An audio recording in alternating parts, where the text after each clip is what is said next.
On this week's episode of Whitetail Cribs, we're stopping in Ohio to visit with Heath Cisco. Heath has been hunting deer since the 1980s, but has been finding incredible success since 2006.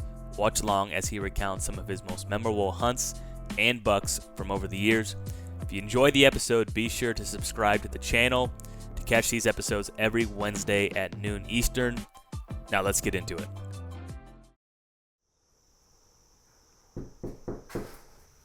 Hey guys, come on in.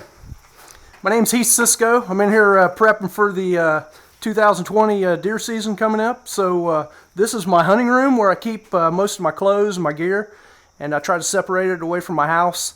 That way I keep all the scents and all that stuff out of it. Plus I try to stay organized. So I got some of my stands here. Got the new .5, a couple 1.0s. I love those stands. They're great. Got all my hunting clothes in the totes. Try to keep them organized from base layers to headwear, insulated, uninsulated. Got different outfits. Got some Sitka. Got these Winky suits, miscellaneous stuff. Got my turkey stuff.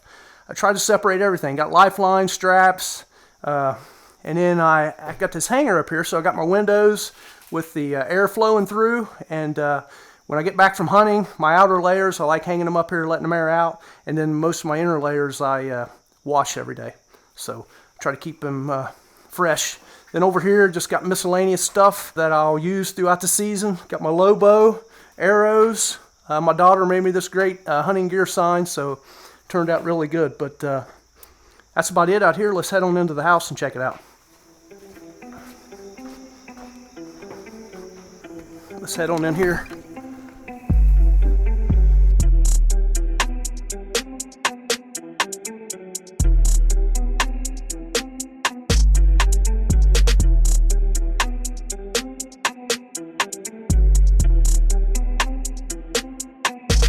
This is my home.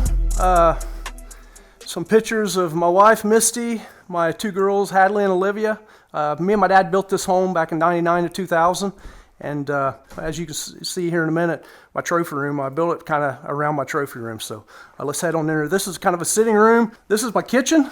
It's kind of big, open, and I got the view of the pond. And I got a set of binoculars over that way I can watch my food plot in the back. So that's pretty cool as well. We see some pretty decent deer around. But come on in here. Here's my trophy room. So as you can see, I'm a little obsessed, a little addicted, I guess you could say.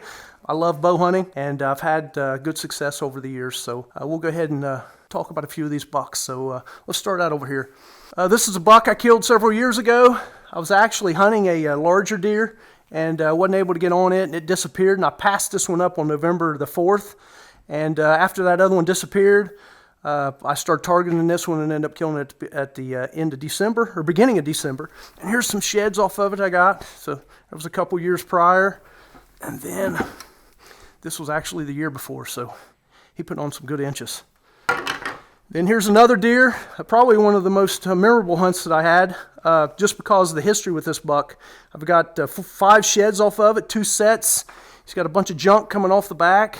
Just a great deer, and I hunted him on the north side of the farm that I have, and just never seen him there. And that year I changed things up and was able to be successful and take that deer. So, but we'll talk about what changed my hunting career.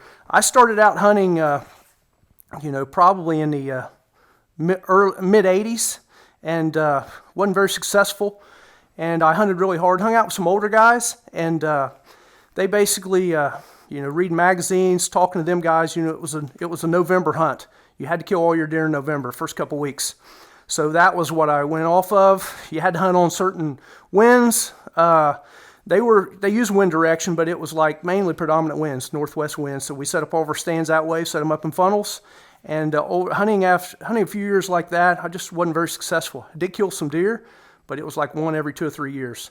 So around 2006, I just wanted to start changing things up because it wasn't working for me very well. I mean, I was pretty successful for the area, but it just wasn't working. So in 2006, I started changing things up. I started hunting on different winds. I started just positioning myself to where deer, as long as I was on the downwind side of my target deer, that's what I did. So, and the buck up here with the drop tine, that was the first that was the first time I started hunting in October, and I killed that buck at the beginning of October. And I had a stand set up for a south wind, and the wind come out of the north that day. So I just positioned another stand as I went in to hunt. It was a hanging hunt, and that deer come walking by, and I shot it. The same year, I went to Iowa, 2006. I killed this buck the first morning of my hunt, and unknowingly, it was basically what they call a bump and dump. I went in this patch of woods. I jumped the deer up, seen a couple beds. I hung a stand right there around the beds just because it looked like a good travel area. And the next morning at 7:10, it come walking back through, and I killed it at 3 yards. So, and that kind of started my whole, where I was successful. I've been successful every year since then. So we'll move on around here. This is a buck that I had a lot of history with, have several sheds off of. Just a great buck, a lot of history. Ended up killing it in the snowstorm in January. So it took me, once I decided to go after that deer, it took me probably a month and a half to get him, but I was end up able to take him in January. This buck up here is one of the largest deers I've killed. Not much of a story to that. It was just a late November hunt during the rut. It was with a doe, and got out of position, and I was able to capitalize on it. Moving on around, this buck here is the one I killed in Illinois last year. It's the hunt for it is on the Whitetail Addictions, and this is a shed I found off of it the year before. But it was somewhat of a bump and dump, but basically I knew where this buck, the area it was at, and I knew that he was moving out to these fields, right before dark, a friend of mine told me. So I knew kind of where he was bedded, and around that time, they usually seen him out in the field about 10:15 till 5. So around 5 o'clock, I went in the back side of that farm, slipped up in there, looked around on a couple different bedding points, was able to determine where this buck was bedding, hung a stand. There was a storm coming in that night, a rain, and I knew it was going to wash any scent away, so I trimmed a few limbs, hung a stand. It started raining that evening, or late that evening. I didn't get done hanging a stand until right at dark, and didn't jump a single deer. I assumed the deer had already moved out, and come in the next morning in a snowstorm, and he comes strolling back in with another mature buck, and I was able to kill it at 25 yards. So change it up a little bit. These are my daughter's deer. This one is my daughter's biggest buck, Heath Cisco, and then this is another one of her deer. And then this is her first buck she killed with a muzzleloader. So this hunt here, I was probably as excited as any deer I've ever killed, and I didn't even kill it. So that was pretty good. And then this is probably the second most excited I ever was. This one's my daughter Hadley. She killed this buck, and it's an old buck that I have several years of history with, and she shot it with a crossbow. So that was pretty awesome. To going around, this is a buck I killed in Iowa in 2018. This buck here is 2016 in Illinois. This buck here was a deer I didn't have any history with. I got a couple pictures of it in August. It disappeared, and it showed back up in the end of November. And I hunted for, from the end of November until I think January 11th when I killed it. And I hunted that thing hard. Had a couple encounters with it. And what's funny is I encountered him one day on the backside of this farm. Had him come through at 70 yards, and then he moved. I assume he picked up on me or something at some point in time. Ended up locating him at another area, and was able to have him come through. It wasn't really a snowstorm, but it had been snowing a bunch, and we had probably 8 to 10 inches. The next buck over here, I was hunting a giant buck that year, and it ended up getting shot in gun season. So tried to refocus, get on a better deer, and was able to get on that one. And that's a classic late season hunt. It was a cold front that came through, and everything was changing with the weather front. And that buck come through, headed to a pick cornfield, and I was able to take him. So that was a great hunt. And then that was another buck, one of my first ones I ever killed with a drop tine. And I had a lot of history with that one, and never targeted him till in December, and it was on a weather front as well. The weather changed, the wind changed out of the north to the south, and I was able to slip in there the first evening, and the deer were just moving everywhere, so I had a great hunt. The buck up here is from Iowa. In 2013, there was a drought. That year they had a lot of EHD kill. We was finding several deer that had been died from EHD.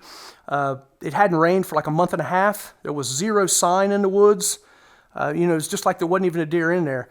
A weather front came through, a northern weather front, and brought a bunch of rain. The deer just came alive, and after that front pushed through, it was the first south wind after that north. I jumped in there in a tree that I just hung the night before, and that deer comes strolling through about 8:30, and the woods was alive. So I love hunting the first south wind after a north, after a front moves through. Some other bucks. This is a great buck I killed early season. Had some history with him. Passed him up the 2 years previous, and he blew. Probably put on, I don't know, 30 some inches. This buck here I killed on video there several years ago. Just a great hunt. I've got a lot of history with that deer. Just never targeted him until that year. So if you move on around, back up, the one at the very top up there, the skull mount, that was my first deer I ever killed on video. It was a good hunt, late season, and it was on a front too, weather front. It was after the actual front had passed. The one right below that is the first good deer I ever killed. I killed it in 1989. It was the first one that actually made Pope and Young, so I was tickled to death with that one. That was probably in the beginning years. I mean, that was a big deal, and that was in '89, and there wasn't a lot of people killing a lot of good deer. Some other sheds that I got, just a lot of these sheds come from deer that I've killed. Like this one, for instance. This one's off of this buck. You can see this was 2 years prior. He put on some really good inches. And then this one, this buck here, and you can see he had a little drop. That's him right there with a drop. And he probably put on, I don't know, I mean, he probably put on 40 inches or so in 1 year. And I loved seeing him that way because he was only a 4-year-old and just with a great rack. Some other sheds I got. This is a buck I killed this past season. Nice buck. It was an older deer, and I like targeting older bucks later on in the season if I don't have success on getting on some really, really big bucks. This is another shed off of a buck, the wide buck up there. It was a late season kill. What's kind of crazy about that buck is I found out about the buck. Somebody told me about it. I went in there and scouted and went hunting and end up getting on that buck early, and this was in the beginning of December, and end up missing him at like 20 yards. So I was disgusted and thinking I wasn't going to get another chance at him, and it took me till, I think it was January the 22nd. I was able to get another opportunity, end up shooting a deer, and it was 11 degrees when I shot that buck. So, but it had them up and moving. They have to feed. So I really enjoy hunting late season. A lot of my bucks are late season. I can't say I like hunting the rut, but it's a love-hate relationship. I like late season or early season. That way they're more patternable. Rut, it seems like you're just, I mean, it's luck. During November, your chances, you go from expecting to kill one to hoping you kill one.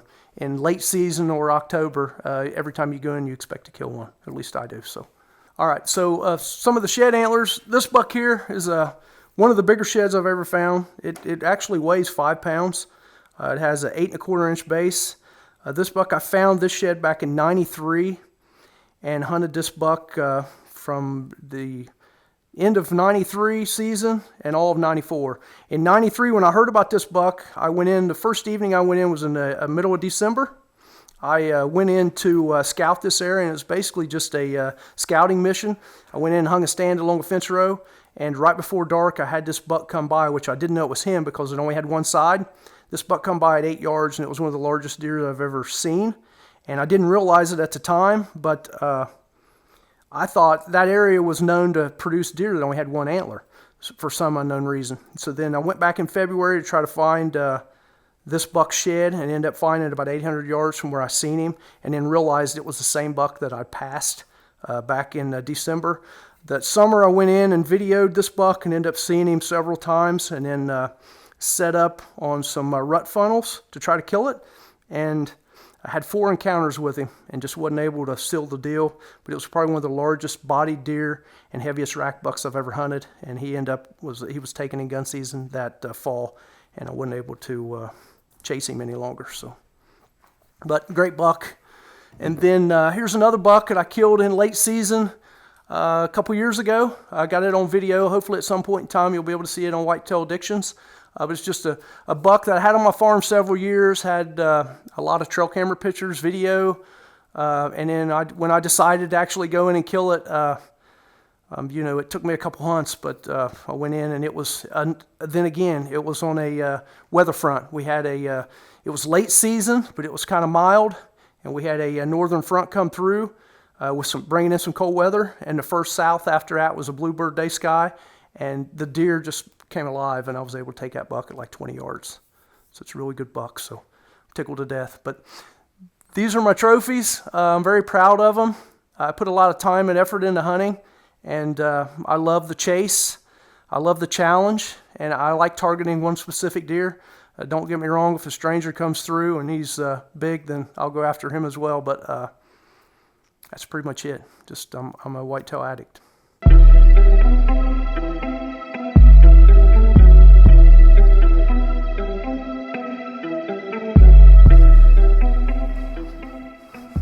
Well, guys, I appreciate you coming. We got to check out all my deer. I'm glad you liked them, but it's 2 weeks from hunting season, so I got to get you guys out of here. I got to get back out in the shop and get prepared.